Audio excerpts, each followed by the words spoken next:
21 horas 18 minutitos ya transcurrieron de este lunes 16 de diciembre.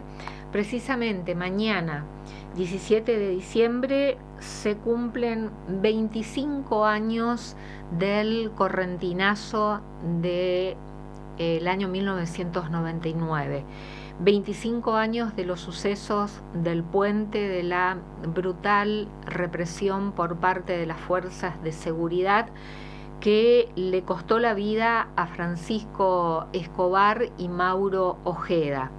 Estamos en comunicación telefónica con la profesora Lucía Abad, que en lo que fue el correntinazo del año 1999, Lucía fue delegada de la Asamblea de Docentes Autoconvocados y en calidad de tal es que la convocamos ahora precisamente para que nos informe qué actividades están previstas para la jornada de mañana.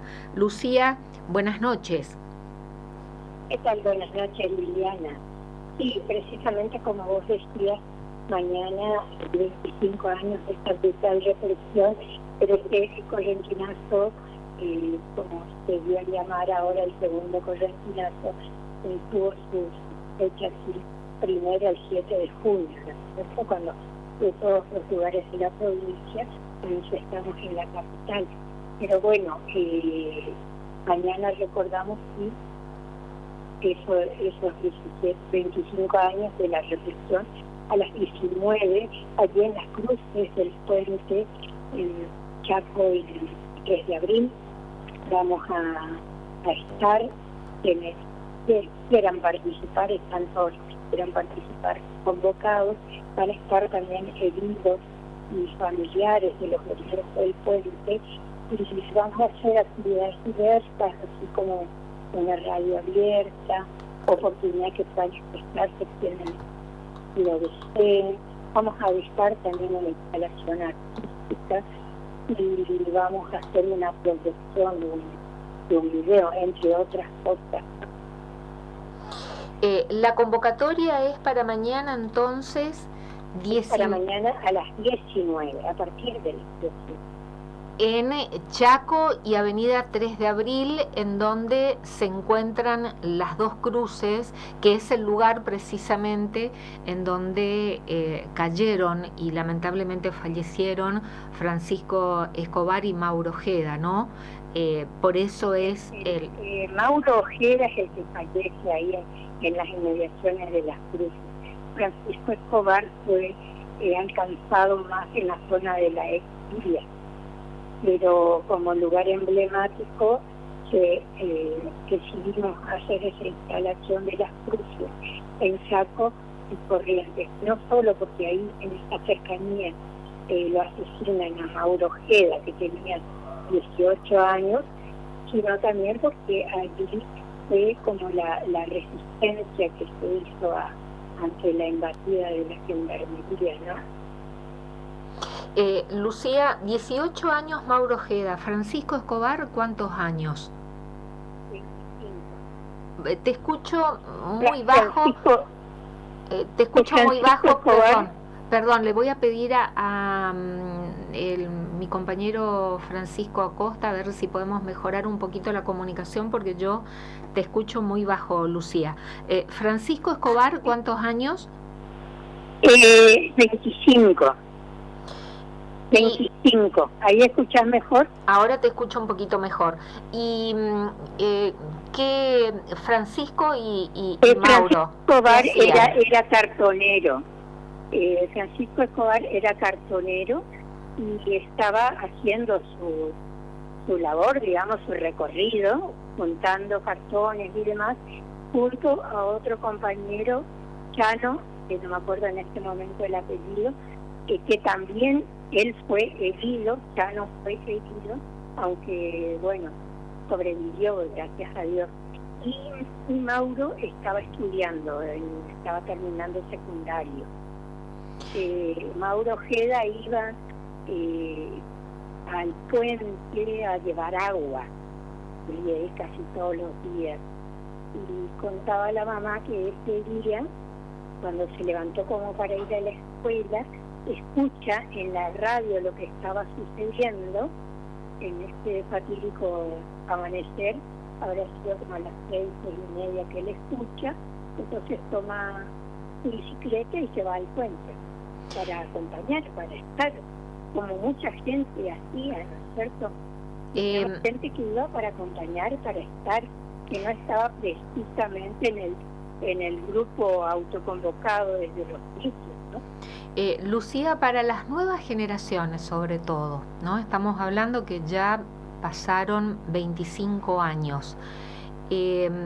¿Podés explicar de qué estamos hablando cuando hablamos de este segundo correntinazo del año 1999 y de qué estamos hablando sobre los sucesos del puente, esta feroz represión de la Fuerza de Seguridad Federales que le costó la vida a estos dos jóvenes y de los sucesos en general, ¿no?, que empezaron en el mes de junio del año 1999 aquí en la ciudad de Corrientes, mientras les pedimos a Francisco Acosta que a través del streaming en vivo por el canal de YouTube de Radio Sudamericana si puede acompañar las imágenes también para ilustrar tu relato, por favor.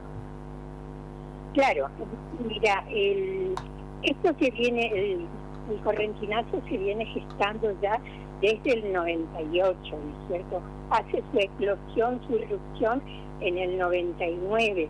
Recordemos que ya en el 98 habían empezado marchas porque ya había aguinaldos sin cobrar, había varias causas de corrupción también. Desde el ámbito docente también se experimentaban, se vivenciaban muchas arbitrariedades y entonces había crecido también, empezó a crecer el desempleo, empezó a haber otros índices, otros signos de malestar social, ¿no es cierto?, que fueron gestándose de a poco hacia la segunda mitad del 98, que se hacen más agudos cuando volvemos ya en diciembre a no cobrar el segundo aguinaldo y cuando a partir de marzo ya no se nos pagan los sueldos, ¿no es cierto? Entonces todo esto va creando un clima de necesidad, que algo hay que hacer. Entonces es aquí, yo puedo explicar desde la experiencia docente, que es lo que viví desde dentro. Desde la experiencia docente empezamos a comunicarnos entre las escuelas, a movilizarnos, a estar en estado de asamblea permanente.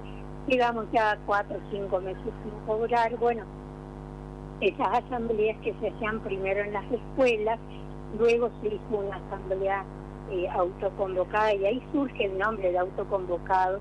Y me preguntaban el otro día de dónde, de quién, no sé, no nos acordamos, pero sí fue en una asamblea, la primera asamblea de todas las escuelas que se hizo en la regional, ¿no es cierto? Y de allí se decidió una asamblea provincial en Saladas para fines de mayo, mediados fines de mayo, y de allí sale, de esa asamblea provincial, sale la idea de ese 7 de junio cortar el puente por unas horas, marchar manifestándonos en Corrientes Capital con la posibilidad de la instalación de la plaza. Pero una cosa importante es que, siempre hablando desde la asamblea docente, nosotros no tomamos como iniciativa solamente esto de cortar calles y todo lo demás. Se hicieron muchos petitorios, es decir, se trataba de gestionar por los medios, digamos, administrativos o democráticos, como quiera llamarse, pero tampoco había respuesta, ¿no es cierto? Entonces, por eso se llegan a estas otras medidas. Y allí ya se instalan las carpas en la plaza 25 de mayo, y se contó con una enorme solidaridad popular, porque estábamos afectados a esa altura gran parte de los sectores asalariados correntinos, y esas carpas florecieron, por decirlo de alguna manera metafórica, en muchas localidades de Corrientes también, que venían sufriendo ese flagelo de falta de salario y crecimiento de desempleo y de pobreza, ¿no es cierto? Y de allí... Entonces hubo toda una expresión popular de reclamar. Otra cosa también que reclamaba era el mal funcionamiento y no funcionamiento luego de la obra social de Dioscor. Son las dos cosas fundamentales, ¿cierto? ¿Y cómo se llega al 17 de diciembre y a esta feroz represión por parte de Gendarmería a tomarse el puente General Belgrano y a la muerte de estos dos jóvenes, Lucía? Y bueno, siempre nosotros desde los docentes funcionábamos por asambleas zonales, escolares, zonales y provinciales, donde íbamos decidiendo las distintas acciones. Hubo una primera subida al puente que fue el 12 de mayo. Allí estuvimos nada más que 1 hora y luego bajamos. Después, el 28 de julio, cuando el doctor Federico Storani prometió que él iba a gestionar los ATN para la provincia de Corrientes, entonces fuimos ese 28 de julio, estuvimos ese día, amanecimos allí, y fue la primera represión de Gendarmería, pero que tuvo que retirarse Gendarmería, porque fue rechazado no solo por los que estábamos allí, sino un fenómeno territorial que sucedió y que nos tiene que llevar a interrogarnos como sociedad también qué estamos haciendo por nuestros conciudadanos que están en la pobreza. Vinieron muchos chicos del barrio Trujillo, del barrio San Benito, con ondas y piedras también a rechazar Gendarmería. Pero bueno, esto es digno de todo otro análisis sociológico. Luego seguimos en la plaza, seguimos en las asambleas, seguíamos reclamando, hicimos presentación de distintas propuestas, siempre hablo desde la asamblea autoconvocada, presentación ante los gobiernos de turno, ¿no es cierto? Primero ante el secretario y después ante el PERIE también. Tuvimos una reunión de todos los delegados provinciales, con PERIE también, pero no había respuestas, el dinero no aparecía, y entonces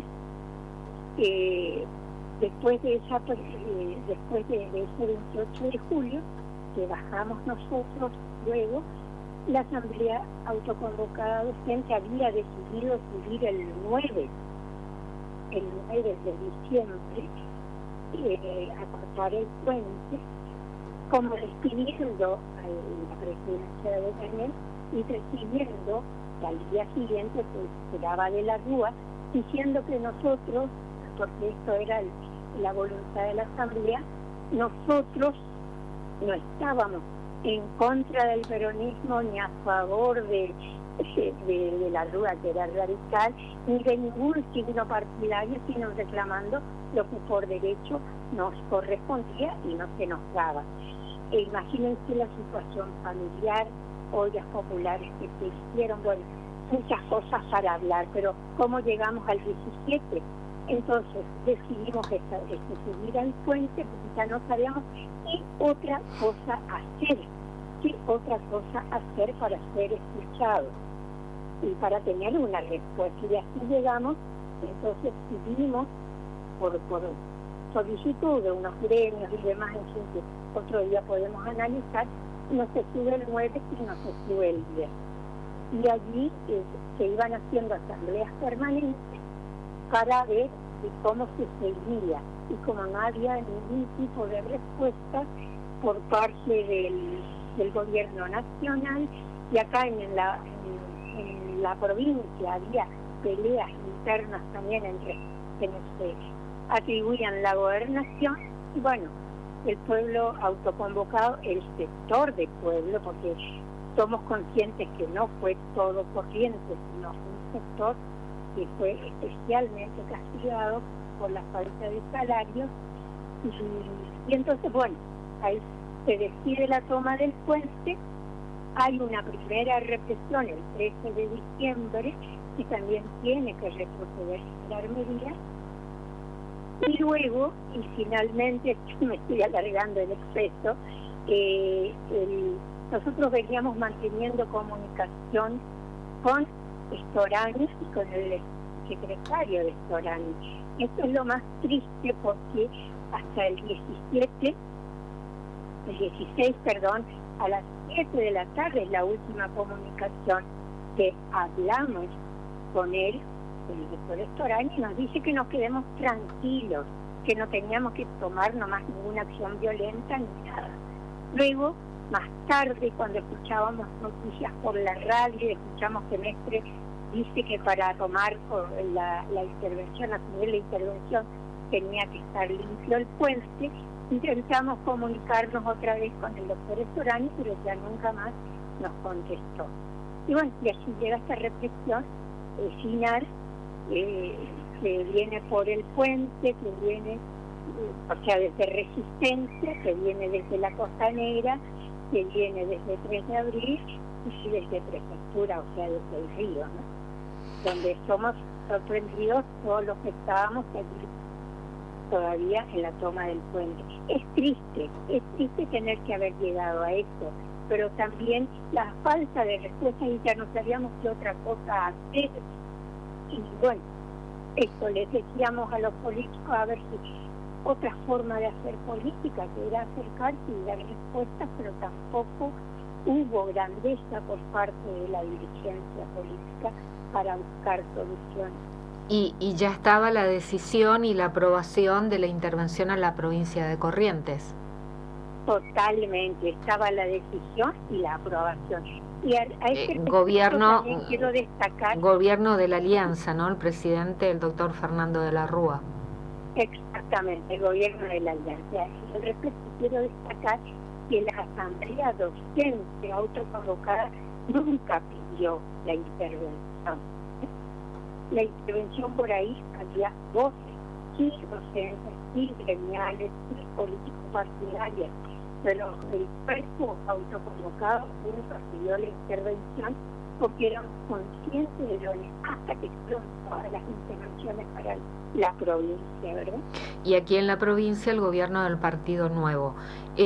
Francisco Escobar y Mauro Ojeda recibieron impactos de balas de plomo. De plomo, y tenemos gran número también de heridos que recibieron impactos de balas de plomo. Y el que iba con Mauro, el Chano también, él recibió un impacto de bala de plomo y estuvo muy delicado.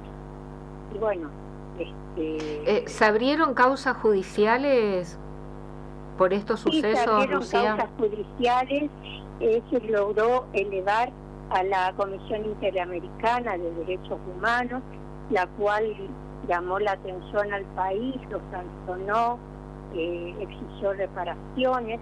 Parcialmente algunas reparaciones se hicieron a partir de la presidencia de Cristina Kirchner, parcialmente digo porque no todo tampoco, pero lo más triste es que los principales responsables, Francisco de la Rúa,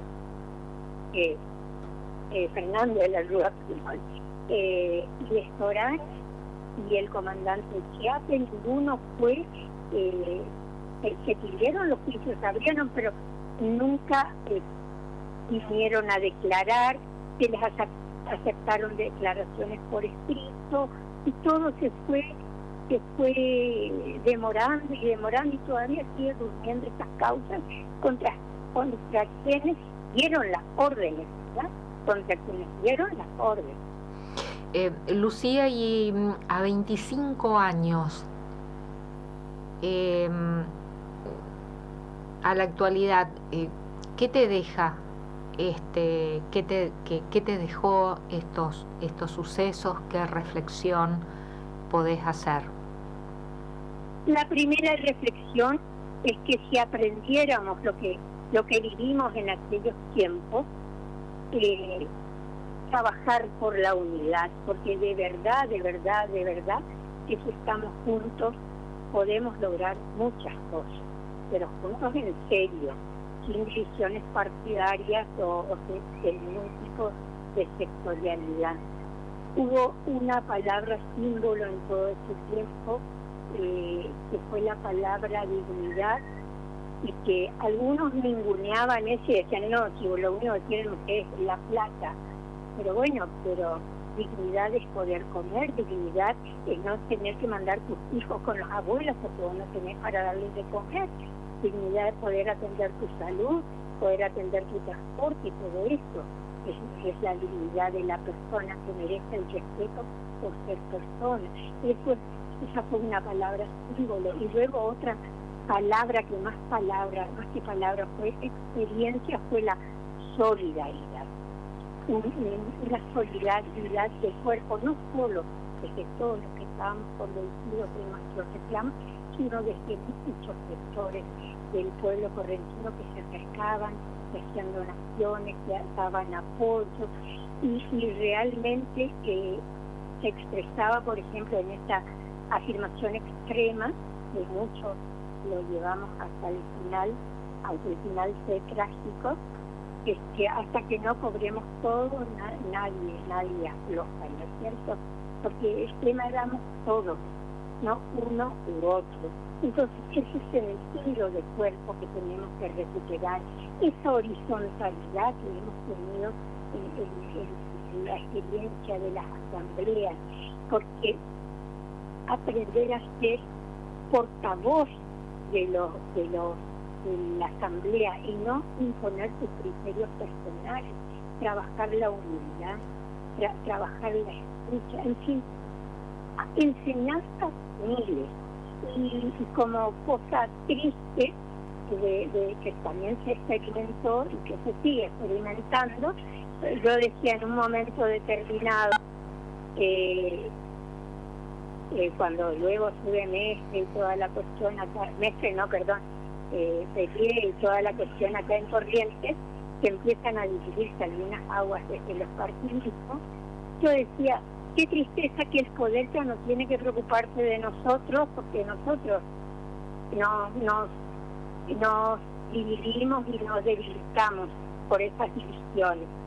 Pero yo tengo la firme convicción de que se fue aprendiendo la ilusión de la mujer también, las mujeres que tomamos conciencia que algo podríamos hacer y que lo estábamos haciendo, y tener en cuenta que todo en la historia es un proceso, no hay vuelta atrás, aunque el proceso es lento y aunque tenga avances y retrocesos, pero nunca se vuelve a lo mismo, ¿no es cierto? ¿Y considerás que se aprendió la lección, Lucía? ¿O seguimos cometiendo los mismos errores? No, yo creo que muchos aprendieron su lección, como mira, en la cuestión social el todo no existe, existen partes del todo, porque yo creo que un buen grupo aprendió a organizarse, aprendió a responder, aprendió a seguir exigiendo un buen grupo, y lamentablemente el tema de la cuestión partidista u otras cosas vigente, ¿no es cierto? Entonces, como te decía, viste que la teoría de la historia de Schengen, eso que si es circular o es espiralada. La historia es espiralada y siempre hacia arriba, porque siempre se avanza. Todo tiene su tiempo. Y de ese dar clases en las calles que yo sostuve también, yo después me encontré con alumnos que tomaron lugar en movimientos sociales o en servicios de otra índole también social. Es decir, se les despertó todo y fue conversando con ellos, ¿no es cierto? No es porque yo me imaginé. Entonces yo creo que sirvió, que todo sirve, pero que nada es de un día para el otro, y en eso por ahí nos equivocamos, y por eso yo quiero sacar el yo insistía a los colegas que no íbamos a cambiar el mundo nosotros, algo estábamos cambiando, pero que y muchos tenían la ilusión de que con esto que estábamos haciendo se cambiaba todo. Y por eso vino también desilusión de muchos, ¿no es cierto? Todo es proceso, todo es gradual, hay que ser firmes, hay que ser perseverantes, no hay que claudicar, y muy importante tratar en todo de la no agresión. Firmeza sí, pero agresión y violencia dentro de todo lo posible no. Aunque cuando estás en un contexto violento, de necesidades, de hambre, de falta de salud, de tantas carencias, es muy difícil mantener la ecuanimidad, ¿verdad? Lucía, recordamos entonces la actividad de mañana, si podés reiterar, por favor.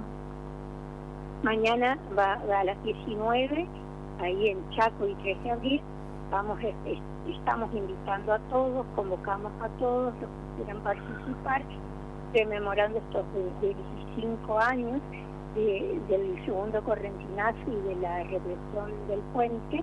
Vamos a tener allí una radio abierta, vamos a hacer una instalación artística, proyecciones, lo que cada uno vaya queriendo aportar, ¿verdad? Muy autoconvocado así. Profesora Lucía Abad, muchísimas gracias por esta comunicación. No, gracias enormes a vos, Liliana, por este tiempo y por poner este tema en tu programa. Muchas gracias. Que tengas buenas noches. Que tengas buenas noches. Gracias, igualmente. Lucía Abad, que fue una referente de los docentes autoconvocados, ¿no? Delegada en la Asamblea de Docentes Autoconvocados. El 99 creo que todavía sigue siendo una herida abierta en la sociedad correntina. Y bueno, un año más en que se va a estar recordando estos sucesos, manteniendo viva la memoria, sobre todo para no volver a repetirla, que esto por supuesto no depende solamente de un puñado. Le costó la vida a dos jóvenes, Francisco Escobar, 25 años, cartonero, Mauro Ojeda, 18 años, estudiante secundario, culminando el secundario, por la brutal represión de las fuerzas de seguridad federales, que avanzaron por todos los flancos. Avanzaron por el puente desde el Chaco, avanzaron desde Costanera y avanzaron desde el río con prefectura. Y los manifestantes quedaron rehenes. Y no solamente utilizaron gases, balas antitumulto, las conocidas como balas de goma, sino también balas de plomo, que impactaron en varios, porque hubieron muchos heridos, pero lamentablemente le costó la vida a estos dos jóvenes. Mañana, en el lugar donde están emplazadas las cruces, en Chaco y 3 de abril, a las 19, con una radio abierta y distintas intervenciones, se va a conmemorar, se va a recordar a Francisco, a Mauro y a todo, un poquito, ¿no?, de todo lo que ocurrió en esa fecha que hablábamos justamente con la profesora Lucía Abad. Ojalá, como expresión de deseo, por supuesto, que nunca más vuelva a ocurrir, ¿no?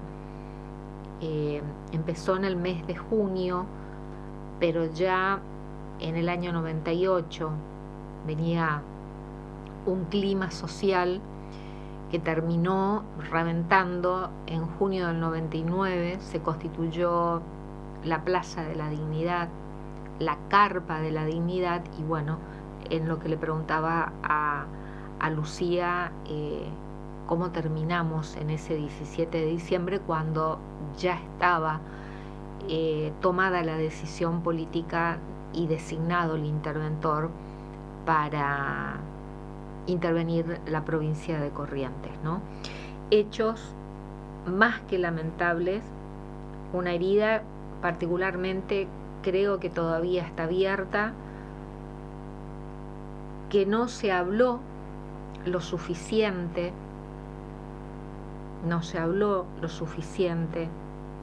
de lo que ocurrió y sobre todo entre los distintos sectores. Por eso creo que es una herida que todavía está abierta y que todavía sangra.